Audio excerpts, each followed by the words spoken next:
friends. We are looking at the YangWang U9 supercar by CaDA.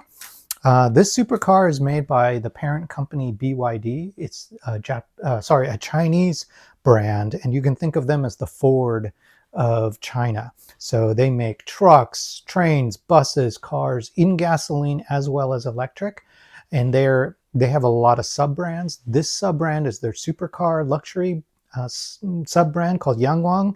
The U9 was released a couple years ago. I want to say 2023. I had to look this up. It is a car that's capable of over 300 miles per hour. It's all electric, and it also can do 0 to 60 in under 3 seconds. And it has a very special dynamic suspension that is so advanced that if you blow a tire, it can shift all the weight to the other 3 wheels and keep on driving. As far as cost, it's about $250,000 starting point for this vehicle. All right, and so this model from CaDA is officially licensed, and it has remote control features, and it even does dancing, which I haven't completely understood what dancing means, but it looks like it can rock side to side, and that the suspension, you can actually use a remote app to not only drive forward, back, left, right, but also to make it tilt side to side. So there's a lot there. And as you can see in the unboxing that I just did, unboxing it was very similar to what you see with the very large Lego Technic vehicles. All right, and so here's box 1, box 2, box 3, and box 4, including these wheels and tires. And we'll look at all the parts, we'll look at the instructions, basically get a preview of what's involved if you were to build this. And I'm going to enlist my friend Tim to help me build this. Tim is one of the smartest people I know. He's an electrical engineer. He's never built a Technic vehicle. So I felt like this was an excellent challenge for him. All right, starting over on box 1, quite a few of the Technic pieces and pins that you need to start off with. There are custom pieces here in trans red. I think these are for the taillights, so they do include that. And then as far as motors, so many motors. So as far as I can see, we have 4 of these drive motors, and they're probably equivalent to Lego Power Functions, maybe the large size motor, not the XL, but the large. So we've got 4 of those. They're heavy. We've also got 5 servo motors. So servo motors are ones that are used usually for steering. So unlike a normal motor that just spins indefinitely, these are meant to spin by specific increments, usually left, right, certain amount, maybe even by a certain speed. So we get 5 of those. What that tells me is one of them is probably for the main steering, and then the other 4 are probably for ride height adjustment is my guess. It's height adjustment. Okay, and we also get 2 battery boxes. These battery boxes are USB-C rechargeable, I believe. They already include the batteries inside them, and you're meant to clip all the wires into them, and they have on-off switches on all of them. And then we also have 2 bags of wiring. This bag, I think, serves as, there's 2 hubs, or maybe 3 hubs in here that connect some of the wiring together. And then this bag is your USB-C charging cable, and it looks like an extension cable, maybe to get you to one or more of the motors. You also get a printed piece here. This is the kind of nameplate for the model. And everything in here, as far as I could tell, was a decoration, was a print. Everything decorated was a print. Here's bag 2. A lot more of the body pieces, a lot more of the structure and chassis. I mean, just look at this bag full of lift arms. Quite a few. I wanted to point out too, this is one of the boxes, or one of the bags that has a lot of the gears in it. And check out this spring, this strut assembly. It's all one piece, and it is stiff. Like, you really got to press to get that to compress. So I thought if it was going to have ride height adjustment that they would leave out springs, but adding springs and having height adjustment, that's really interesting. I'm not sure how they're going to pull that off.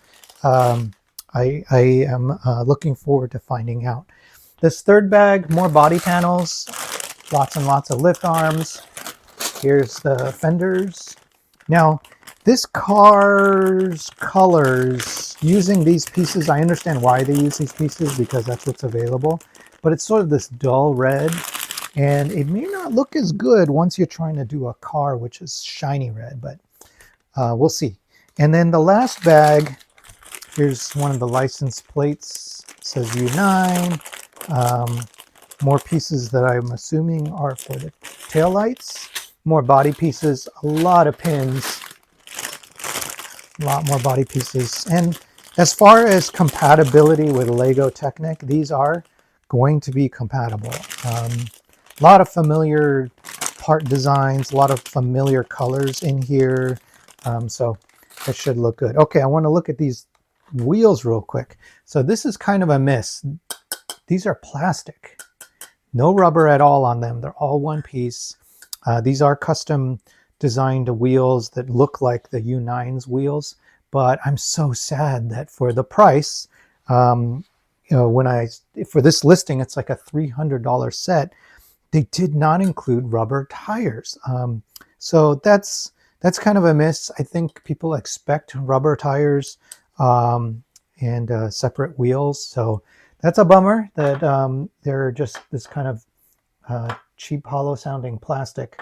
All right, and then here's the manual. It's one single thick manual. It did have an insert. The insert are instructions regarding the battery boxes, that you need to charge them first, some information about what kind of charger you can use. So that's an insert that was included. And then there is this sticker sheet. Not 100% sure what this is. I'm guessing this is to help you orient yourself with the wires that come from every one of those motors. There's so many wires. Maybe they have you stick these either on the wires or the motors or something so you can keep track of what goes where. That's my guess. For the manual itself, pretty thick. It's got some beautiful product photography at the front, information about the actual car up at the front too. A lot of good photos, and it tells you about that car. It tells you a little bit about their active suspension and how that works. A lot of photos. It's probably like over 10 pages at the beginning. The suspension is called the Dissus, and they have different versions of Dissus, like the Dissus X, Dissus, different kinds too. Here's a look at where the motors are for that suspension. So it looks like, yeah, they really did put some servo motors at each corner so that you could control something. So I'm looking forward to seeing what that actually does. And look at this. What does this mean? 360 degree. Does that mean that each wheel can steer? I don't know. It feels like that shouldn't be possible, but maybe they did figure out how to do that. You can see that the engine compartment opens up, the bonnet opens up. It looks like the seats might slide back and forth, which is nice and extra. And then the doors open up too. I want to say these are called butterfly doors that swing up and out or up and over like that. You see here an image of the app and what it can do. And it also, in one of the images, I saw that potentially the app supports your accelerometer in your phone. So as you tilt your phone, it can also control the vehicle. So I might be incorrect about that, but I thought I saw that. What did we miss here? Some more information about how to use a brick separator, photos of what's included, and then it jumps into the actual building. And it is dense.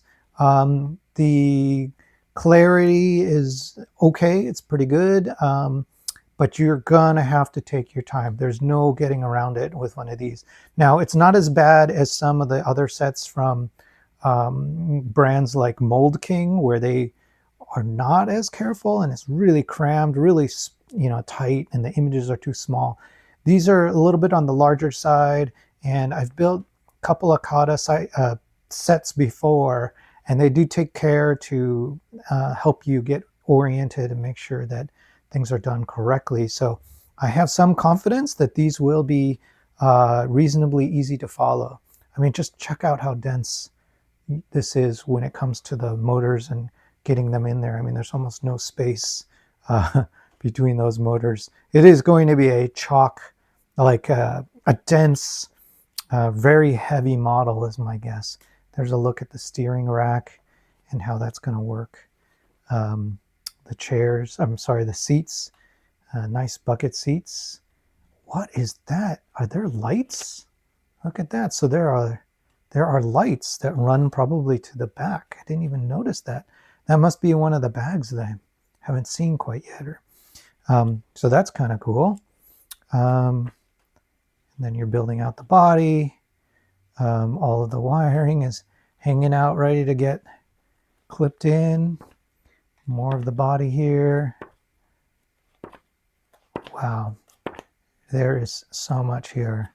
So I'm guessing this is going to take my poor friend Tim a while, and it's not like he doesn't have other projects he's got to get to, but I think he'll enjoy this. As an engineer, I think it'll be hard to not appreciate everything that's going to go into this particular model.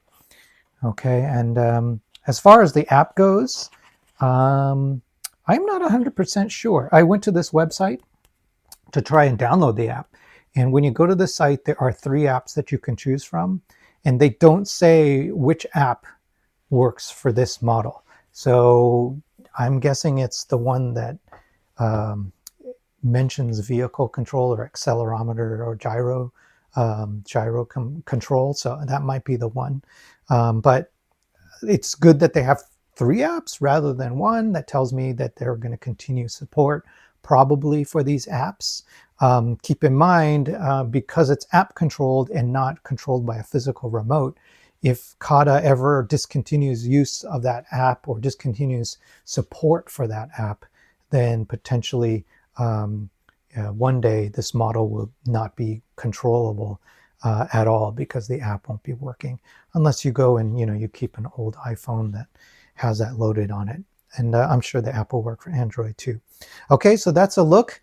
I hope you found that helpful. Definitely an investment of money and time for a set like this. If you liked the video, please hit like, and if you could subscribe, that would mean a lot to me. Thanks so much. See you guys next time.